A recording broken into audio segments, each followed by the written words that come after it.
Boa tarde. Só para os pecadores. Boa tarde. Oh, maravilha. Por isso que nós estamos aqui. Amados e amadas, vamos refletir um pouquinho mais sobre a palavra de Deus. Ela falou de homens e mulheres de Deus. Por quê? É só aquele que prega, aquele que reza? Não, todos nós, com nossas fraquezas, limitações, problemas, todos somos imagem e semelhança de Deus. Amém? Então diga para a pessoa do seu lado, você é uma mulher de Deus, você é um homem de Deus, vem quem está do seu lado. Dá um cutucão na pessoa para acordar essa tarde, você é de Deus.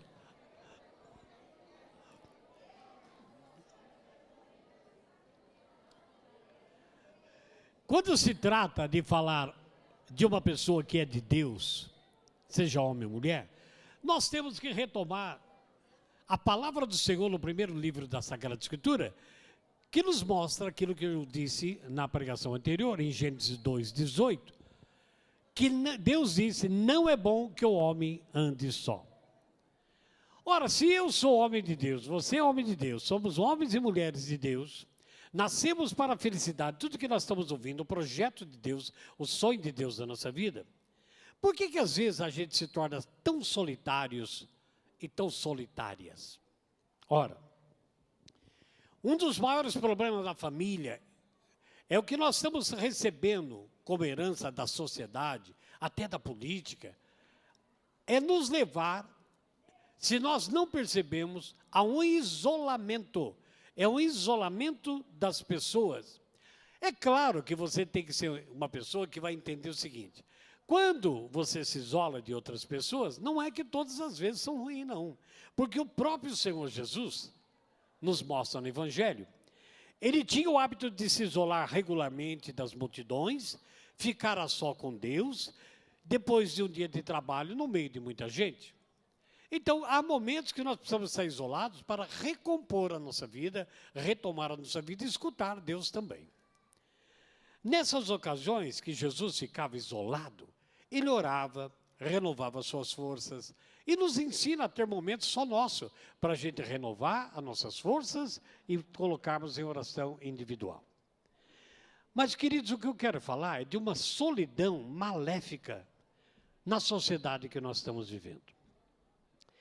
As pessoas podem viver numa mesma casa, nós vivemos na nossa família, com muitas pessoas, e ainda assim podemos viver isolados delas, mesmo estando com elas.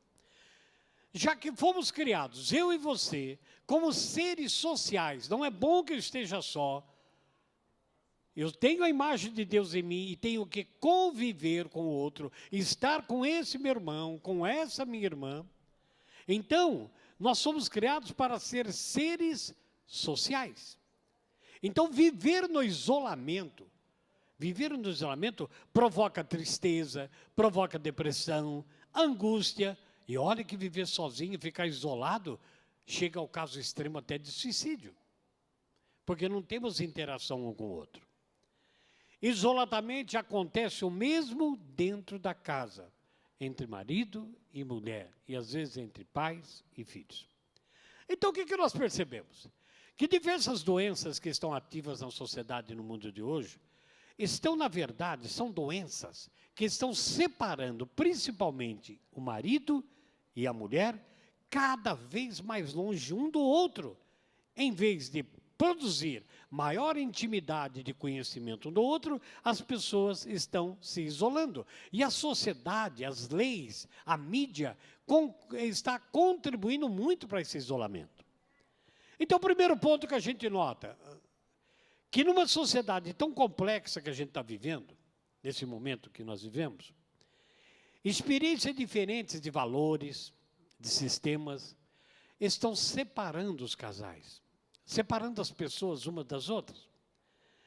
Antigamente a gente nota, e é raro quando a gente vê isso em alguns lugares, que as pessoas nasciam e cresciam juntas no mesmo local.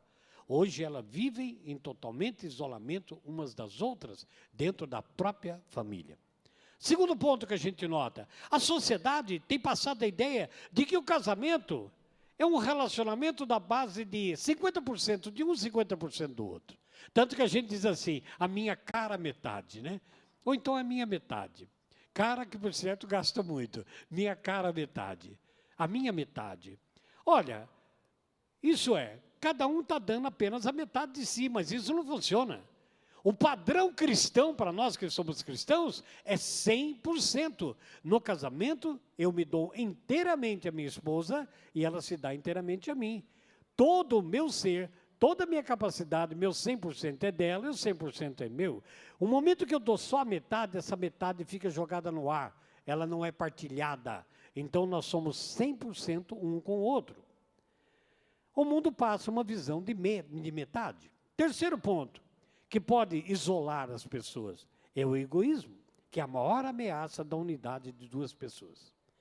Ser egoísta o que é? Buscar a sua realização pessoal, deixando o outro ou a outra fora desse propósito.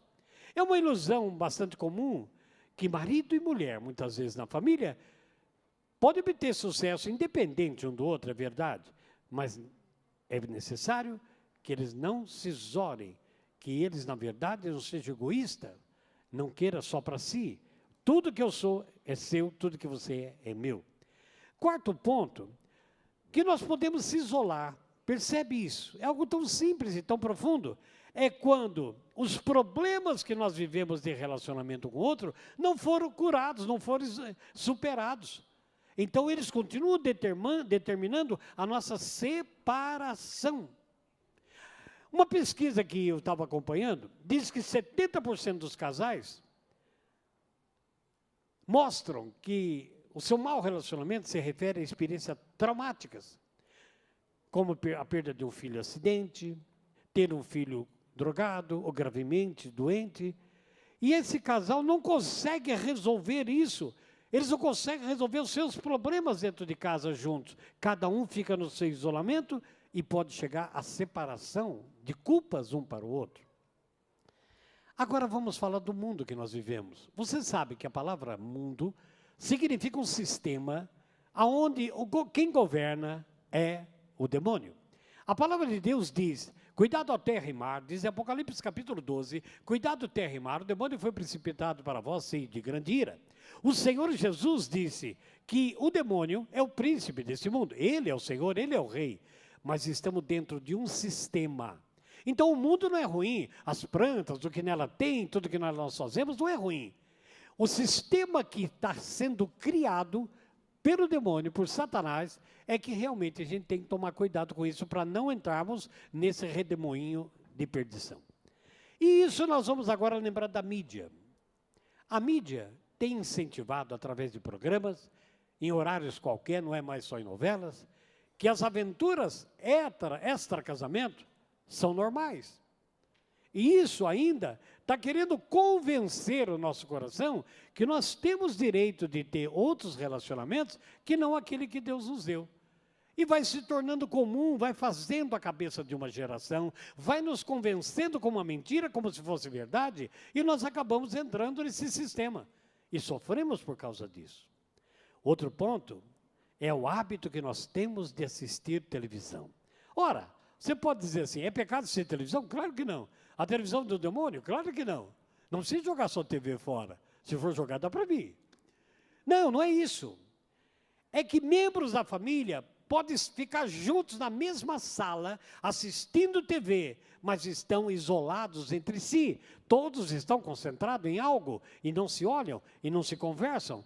Só se levanta para alguns momentos e volta. Todos têm... A televisão é até chamada por mim em algumas pregações como a vampira da família.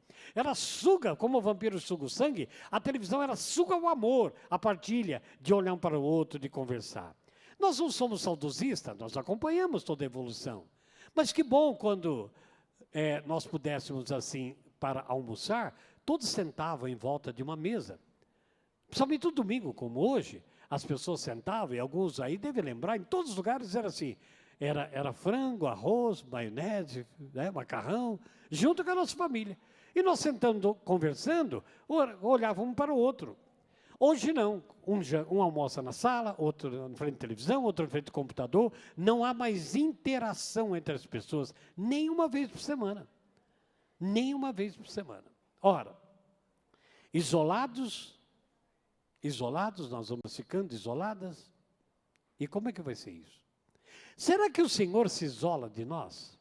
Nós, como família, se isolamos uns dos outros e às vezes isolamos até Deus do nosso relacionamento.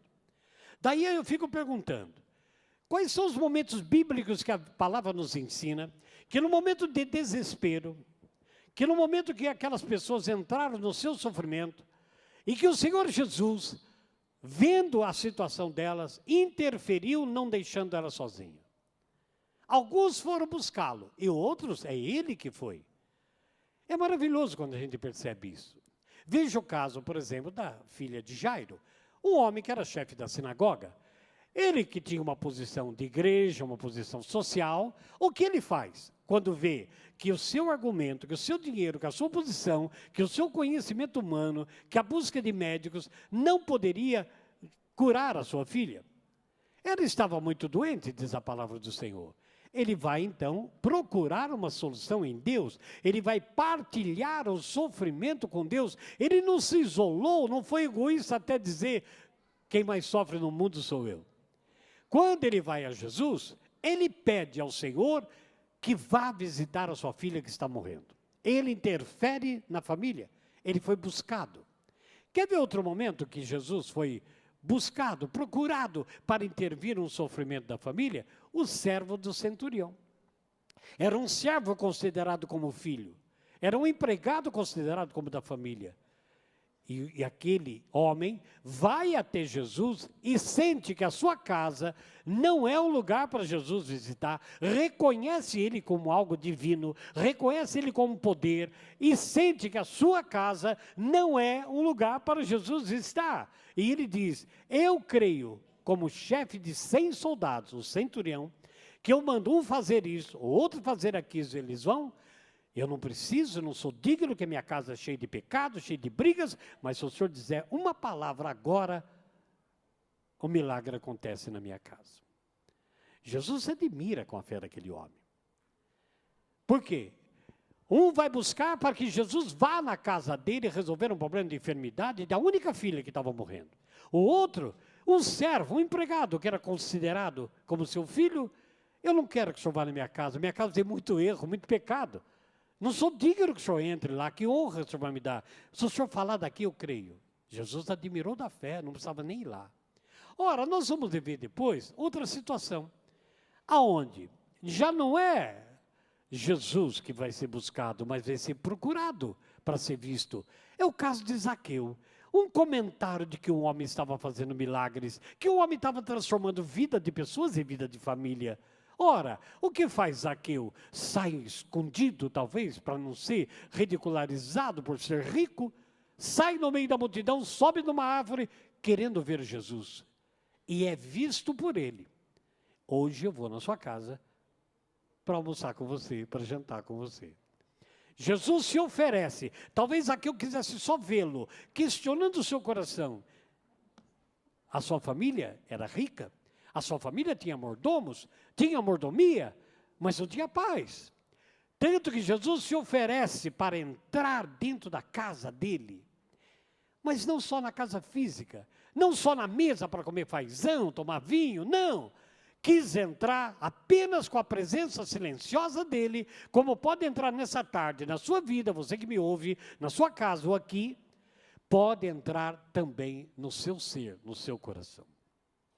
O que é coração? Que a Bíblia chama de coração. Não é um órgão físico. É o lugar onde está a sede da sua vontade. Permitir, ele quer entrar nessa sede da vontade para produzir alguma coisa nova na sua vida. Indo à casa de Zaqueu, não diz nada.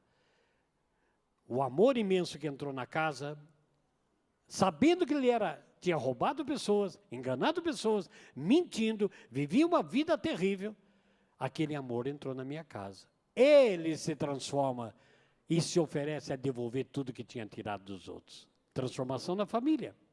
Acredito que nem a mãe de Zaqueu ficou brava com isso. Você vai devolver tudo que nós ganhamos? Nós vamos ter que dar nossos bens? Repartir nosso carro, nossa poupança? Não, também foi tocada a família.